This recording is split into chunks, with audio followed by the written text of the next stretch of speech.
नमस्कार, मैं हूं आशीष एंड स्वागत करता हूं आपका अपने YouTube चैनल डेली लर्निंग पे। तो आज की वीडियो होने वाली है उन लोगों के लिए जिनका एसएससी एमटीएस 2023 का एग्ज़ाम अभी आने वाला है या फिर थोड़े दिन बाद है या फिर जून में है। ठीक है, बहुत हेल्पफुल वीडियो होने वाली है। ठीक है, पूरा एनालिसिस करके जो भी एग्ज़ाम हुआ है 2 दिन में सारा मैंने डिटेल्ड किया है। सारा मैथ और रीजनिंग की बात नहीं करने वाला, मैं इंग्लिश की बात करूँगा इस वीडियो में। ना आपको करके जाना है ना, वही मैं आपको बता रहा हूँ इस वीडियो में। अगर आपने प्रिपरेशन स्टार्ट भी की होगी ना 2 महीने भी, तो आप इस वीडियो को देख के और जितना आप मैं बता रहा हूँ आपको वो पढ़ के चले जाओगे ना, आपके मतलब 50% स्कोर बढ़ने के चांसेस हैं। ठीक है, तो मैं बता दे रहा हूँ आपको जो अभी तक का एनालिसिस हुआ है उसमें इंग्लिश में क्या क्या देखने को मिला है और किन किन टॉपिक से क्वेश्चंस आ रहे हैं। ठीक है, तो सबसे पहले तो मेन चीज़ आपका जो पैसेज है, पैसेज कॉम्प्रिहेंशन वो वाला नहीं है, क्लॉज टेस्ट है जिसमें फिल इन द ब्लैंक्स होते हैं, करने के लिए पूरा पैसेज दे रखा होता है, वो वाला आ रहा है। ठीक है, वो ज़्यादा कॉम्प्लिकेटेड नहीं होता है, उसमें फिर भी 1-2 क्वेश्चन कंफ्यूजिंग दे देते हैं। Fill in the blanks 1-2 confusing आते हैं या उनमें ऑप्शंस काफ़ी नियरेस्ट दे देते हैं। ठीक है, ऐसे क्वेश्चंस आ रहे हैं, उनको आप इजीली कर लोगे, कोई दिक्कत नहीं है। PQRS के क्वेश्चंस हालांकि 1-2 शिफ्ट में देखने को नहीं मिले हैं। ठीक है, और मुझे तो लगता है अभी देखने को नहीं मिले हैं, 1-2 शिफ्ट में मैंने रिव्यू किया था।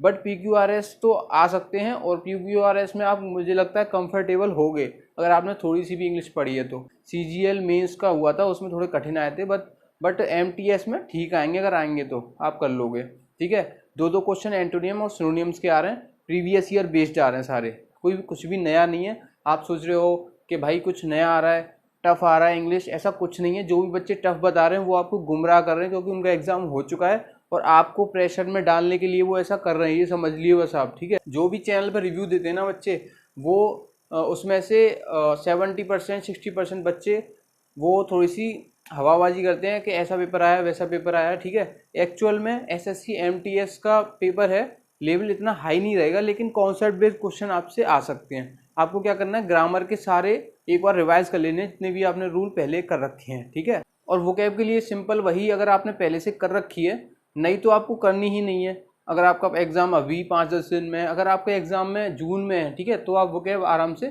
कर सकते हो प्रीवियस ईयर। और आपने जितनी अभी तक कर ली और आपका एग्जाम 5-10 दिन में ही है, तो आप प्रीवियस जितनी आपने कर ली है उसको रिवाइज कर लो, प्रीवियस ईयर जो की है। ठीक है, या फिर नीतू मैम की बुक में दे रखी है वो वाली कर सकते हो।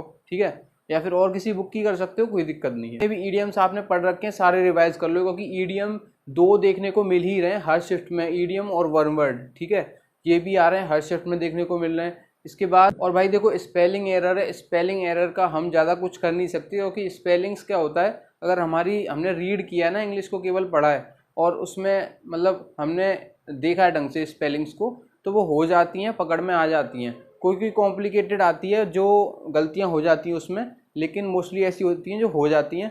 ठीक है, ऐसे क्वेश्चन आ रहे हैं और एरर के क्वेश्चन आ रहे हैं, 3-4 एरर के क्वेश्चन आ रहे हैं, 2-3 ऐसे करके क्वेश्चन आ रहे हैं एरर के, वो भी कोई ज़्यादा टफ नहीं है। ठीक है, कुछ बच्चे बोल रहे हैं कि टफ आ रहा है, ऐसा कुछ भी नहीं है। और GS में बता दे रहा हूँ, थोड़ा सा बता दे रहा हूँ GS में जल्दी, क्योंकि वीडियो ज़्यादा लंबी हो जाएगी। मैं इंग्लिश के लिए आया था केवल, और GS में आपको करंट अफेयर पढ़ के जाना है लास्ट 6 मंथ का। ठीक है, ज़्यादा कोई एक्स्ट्रा नहीं करना है। और जैसे कोई प्लेयर है या फेमस प्लेयर है, ठीक है, उसकी फ़िलहाल में डेथ हुई है, कि जो भी अवार्ड मिले ना उसे, वो सारे याद करके जाओ, क्योंकि ऐसे क्वेश्चंस पूछ रहा है SSC। ये नहीं पूछ रहा आपसे कि उसकी जो निधन है कब हुआ है कब नहीं हुआ है। ठीक है, या तो आपसे नाम पूछ रहा है या फिर उनके जो अवार्ड मिल रखे हैं उनको वो पूछ रहा है। जैसे कि पुराने जो गेम्स हुए हैं उनमें कोई इंडियन है उसने खेल रखे हैं, तो वो थोड़ा सा आप उसके अराउंड में आप पढ़ के जाओ। ऐसा नहीं है केवल आपने पढ़ लिया और किताब बंद करके चले गए। ठीक है, आसपास की चीज़ें भी आप पढ़ के जाओ, और आपको कुछ नया करना नहीं है, नया करने की कोशिश करनी नहीं है। GS में हालांकि क्वेश्चन जो हिस्ट्री से हैं और ज्योग्राफी से हैं, पॉलिटी से हैं, सबसे 1-1 2-2 क्वेश्चन ऐसे करके आ रहे हैं। ठीक है, कोई ज़्यादा टफ नहीं आ रही है GS, मॉडरेट आ रही है, मतलब करने लायक आ रही है, इजी टू मॉडरेट जा रही है GS। जितने ही मैंने बच्चों से रिव्यू लिया, अपने दोस्तों से भी पूछा है, तो सारे ऐसे ही बता रहे हैं, कोई ज़्यादा टफ नहीं है। बस करंट अफेयर थोड़ा अच्छे से करके जाओ और जो भी आपने पढ़ रखा है उसको रिवाइज कर लो, बस इतना ही करना है। फालतू इधर उधर ज़्यादा आपने मैसेज देख लिया, अच्छा ये टॉपिक वो टॉपिक, तो आप शुरू से करने बैठ जाओ सारे जो आपको आते ही नहीं है। ठीक है, तो ऐसा कुछ भी नहीं है, जो टॉपिक में से आ गया वो आपकी शिफ्ट में भी आए। ठीक है, स्टैटिक GK का पार्ट आता है, वो करके जाओ। डांसेस आपने जो पढ़े हैं वो रिवाइज कर लो। ठीक है, ये सारी चीज़ें करके जाओ। ठीक है, इंपॉर्टेंट। तो आज की वीडियो में इतना ही रखते हैं। अगर आपका कोई डाउट है कमेंट में पूछ सकते हो, और चैनल पर नए हो तो जरूर सब्सक्राइब कर लो। मैं मिलता हूँ आपसे अगली वीडियो में। वीडियो को भी लाइक कर देना। Thank you.